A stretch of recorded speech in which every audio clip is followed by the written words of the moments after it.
Chaussez vos baskets. Le trail nocturne des Portes de Meuse est de retour pour sa 4e édition.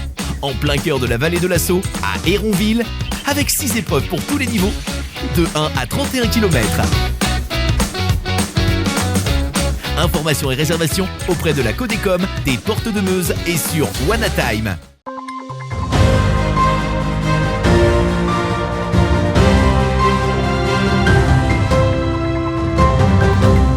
Bonsoir à toutes et à tous, samedi 17 septembre 2022, bienvenue dans votre 15 Info, voici les titres de cette édition.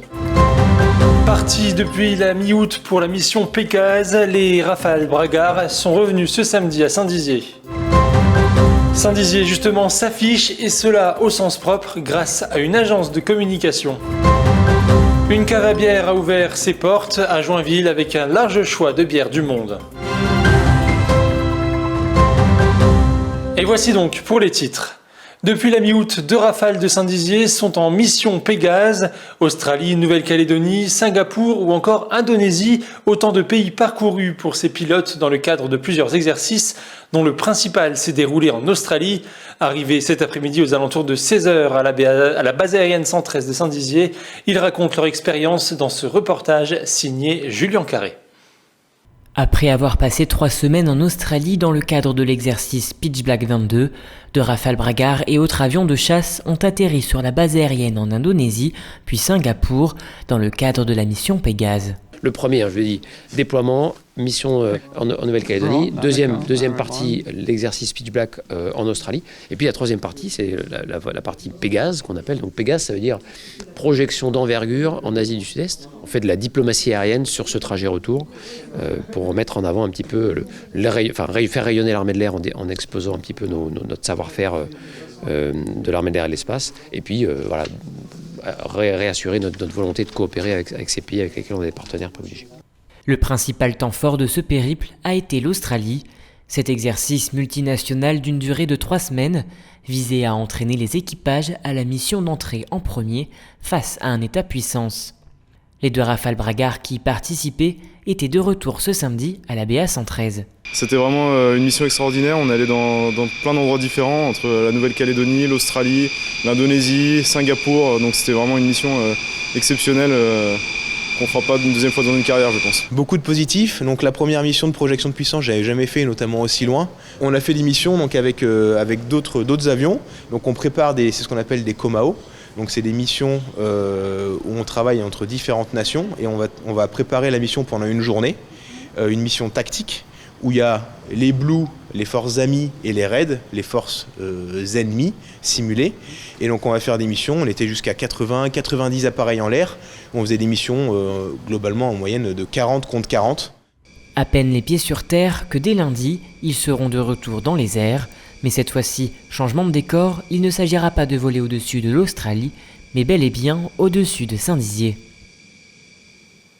Et le Rafale, justement, le théâtre, la tour Mico, tous ces symboles Bragard se retrouvent réunis au sein d'une même affiche. En effet, après la Meuse, une série d'affiches consacrées au département de la Haute-Marne s'apprête à voir le jour.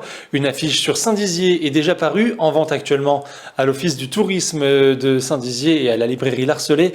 C'est l'illustratrice meusienne Claire Grandmaître qui est à l'origine.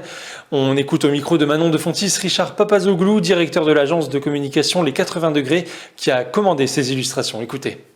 Depuis bientôt 1 an, avec notre agence, on s'est lancé dans la création d'affiches du territoire. On a commencé par la Meuse.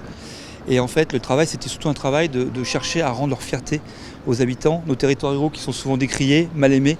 Et donc, on a voulu en fait apporter notre pierre en essayant de leur donner une autre vision. Et ces affiches un peu vintage, c'est un vrai travail vraiment fouillé. On voulait ce petit clin d'œil pour qu'il y ait différents niveaux de lecture. Et puis c'est aussi une manière de s'approprier les choses. Et puis on est plus jeunes, on était assez fans de Où est Charlie, donc l'idée c'est aussi de glisser des petits détails comme ça qui renvoient encore une fois à une identité, à une histoire locale, à des souvenirs. Et on passe à notre chiffre du jour, il s'agit de 37. C'est le nombre de lieux ouverts à l'occasion des Journées européennes du patrimoine à Saint-Dizier tout ce week-end et dans toute son agglomération. Et on prend maintenant la direction de Joinville. On reste donc en Haute-Marne où une cave à bière vient tout juste d'être inaugurée en plein cœur de la petite cité de Caractère. Son nom, le Sans Pression, et vous allez comprendre pourquoi ce nom à travers ce reportage de Manon de Fontis. Bière du monde, locale ou encore artisanale, le Sans Pression propose une large gamme de boissons houblonnées, vente, dégustation sur place ou encore location de tireuses. Divers services sont proposés par cette cave à bière située en plein cœur de Joinville. J'ai toujours eu envie d'avoir mon commerce et là c'était le moment. Pour moi c'était le moment de changer d'horizon. Ce tout nouveau commerce ouvert le 6 septembre dernier semble plaire aux Joinvillois. Nous sommes très heureux déjà d'accueillir cette nouvelle boutique qui va, je pense, redynamiser notre centre-bourg. Je pense que c'est une très bonne chose parce que Joinville, c'est une ville depuis quelques années qui a besoin d'être dynamique, redynamisée du moins. Donc c'est une très bonne nouvelle qu'il y ait des petits commerces comme ça qui ouvrent et qui viennent apporter un peu de vie comme ça dans le centre-ville. Pour venir déguster une bière sans pression, la boutique est ouverte du mardi au samedi. Et c'est la fin de cette édition. Merci à tous de l'avoir suivi. Tout de suite, les prévisions météo d'Alison Godefroy. Je vous souhaite à tous un excellent dimanche. Toute l'actualité qui vous concerne, à voir et à revoir dès maintenant sur puissancetélévision.fr et sur notre application mobile.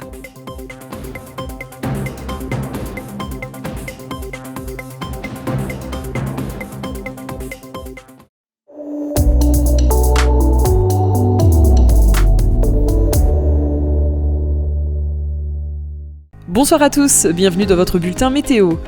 Au programme pour demain, une matinée claire et fraîche, le ciel sera tout de même nuageux près des frontières du nord-est au sud-est. Pour les températures, les gelées ne devraient plus tarder. Durant la matinée, il fera 3 degrés à Dijon, 4 degrés à Bourges et au Havre, enfin 5 degrés à Rennes. Tout de suite, la carte locale. Du côté de Neuville, le temps sera aux éclaircies. Côté température, durant l'après-midi, il fera 15 degrés à Bar-le-Duc et à Commercy.